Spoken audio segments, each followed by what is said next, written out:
Next practical आपका और उसका डेट, और ये है आपका एम, स्टीफन के विकिरण नियम को सत्यापित करना, to verify Stefan's law of radiation. Apparatus लिख लीजिएगा, डीसी सोर्स चाहिए, वोल्टमीटर चाहिए, एमीटर चाहिए, इलेक्ट्रिक बल्ब चाहिए, रिहोस्टेट चाहिए, कनेक्टिंग वायर चाहिए, ये सब लिखिए एपरेटस रिक्वायरमेंट में। फिर एक डायग्राम ड्रॉ कर लीजिएगा। ये सोर्स है, वोल्टमीटर, एमीटर, बल्ब, रिहोस्टेट, कर लिया।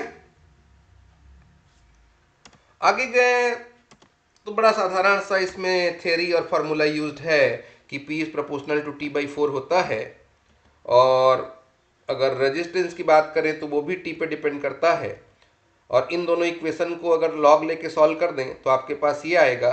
अल्टीमेटली आपको ये प्रूव करने की कोशिश करनी है कि log P log R is equal to 4 होगा। क्लियर है? चलिए आगे एक्सपेरिमेंट करते हैं।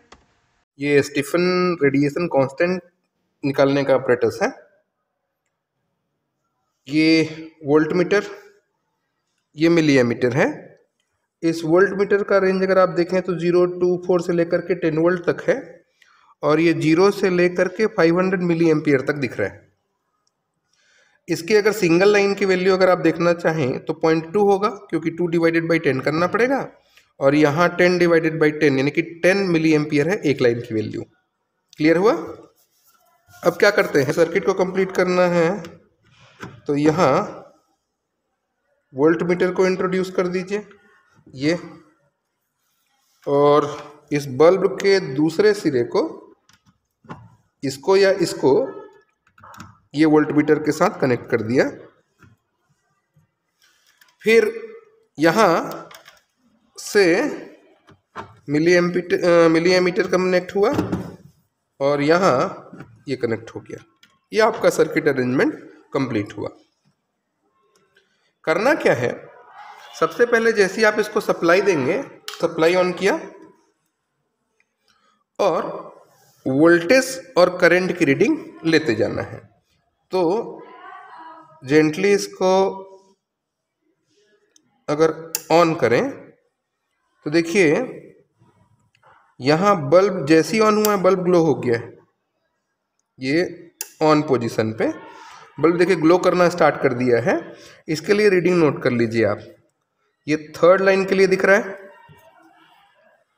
वोल्टमीटर थर्ड लाइन के लिए, तो 0.6 होगा, और उसके रेस्पेक्ट में ये 100 के बाद ये तीसरे लाइन पे, तो ये 130 मिली एम्पियर।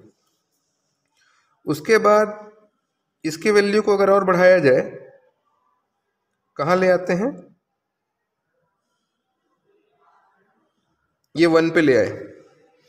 1 वोल्ट के लिए देखिएगा बल्ब का ब्राइटनेस इंक्रीज हो गया है, और आपका रीडिंग आगे चला गया है 50 से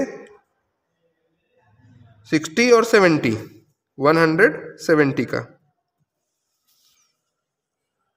1 के लिए। इसके बाद इसको आप कहाँ ले जाइए, 2 वोल्ट के लिए। 2 वोल्ट के लिए गए तो देखिए ब्राइटनेस और इंक्रीज हो गया है, और करंट की वैल्यू 130 के आसपास है, 230 के आसपास है। इस तरीके से आप अलग अलग वोल्टेज के लिए रीडिंग नोट कर लीजिए। ये 3 वोल्ट के लिए नोट करते हैं अगर, तो करंट का वैल्यू 300 के लिए नोट कर लीजिए। 400 के लिए, उसके बाद 4 वोल्ट के लिए अगर नोट करते हैं, 4 वोल्ट के लिए अगर नोट करते हैं तो आगे रीडिंग आ जाएगा। इस तरीके से अलग अलग वोल्टेज के लिए आप ये रीडिंग नोट करते जाइए। ठीक है? क्लियर हुआ? यहां से, और उसके बाद इसको ऑब्जर्वेशन टेबल में नोट कर लीजिए और कैलकुलेशन कर लेते हैं। ये ऑब्जर्वेशन आपने देखा कि वोल्ट मीटर का लीस्ट काउंट 0.2 वोल्ट, एमीटर का 10 मिली एम्पियर, और अलग अलग वोल्टेज के लिए करंट का वैल्यू ये है। नोट किया?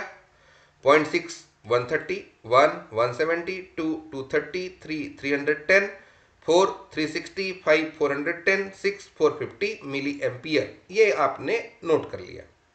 आगे गए तो मिली एम्पियर से एम्पियर बना दिया। 130 का 0.13, 170 0.17, 23 31 36 41 45, 1000 डिवाइड कर दिया।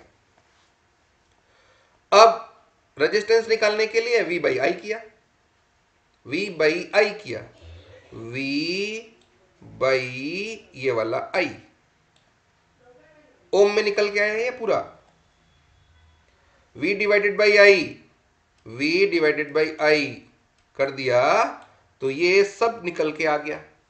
पावर निकालना है तो इन्हीं दोनों को मल्टीप्लाई कर देंगे तो पावर निकल जाएगा। V इंटू आई करेंगे, V इंटू आई करेंगे तो पावर निकल के आएगा। अब टेबल से या अपने कैलकुलेटर से लॉग R की वैल्यू और लॉग P का वैल्यू निकाल लीजिए। लॉग R और लॉग P निकालिए। तो ये लॉग R का वैल्यू और ये है लॉग P का वैल्यू। ठीक, अब क्या करते हैं, ग्राफ बनाते हैं। ग्राफ कुछ ऐसा आया है, ये वाला पॉइंट अगर देखिए स्ट्रेट लाइन ड्रॉ करते हैं अपना, तो जो पॉइंट नहीं आ रहा है लाइन पे उसको छोड़ देना चाहिए। इसीलिए हम लोग इतने रिजल्ट क्यों लेते हैं, इतने ऑब्जर्वेशन क्यों लेते हैं आप, ताकि एक्यूरेट हो, एक्यूरेसी हो। किसी चीज को एक बार देखा फिर उसको दूसरा तीसरा चौथा फिर प्रेडिक्ट करना है, इसलिए किसी को छोड़ देना चाहिए। इसके लिए ये लॉग R है और ये लॉग P है, ये आपका ग्राफ बना। ठीक, इसके बाद अपने ग्राफ को पे यूज करेंगे। ये आपका ग्राफ है, इसमें ये स्केल लिया है आपने, ये आपका ग्राफ बना है। इस ग्राफ में हम लोग को स्लोप निकालने के लिए एक परपेंडिकुलर लाइन इधर से और एक परपेंडिकुलर लाइन यहां से ड्रॉ कर दिया।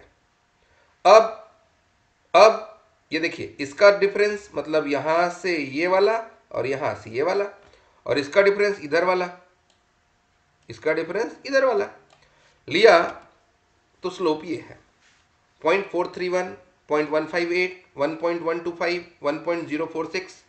सॉल्व किया 3.5 निकल के आया, 3.5 निकल के आया है।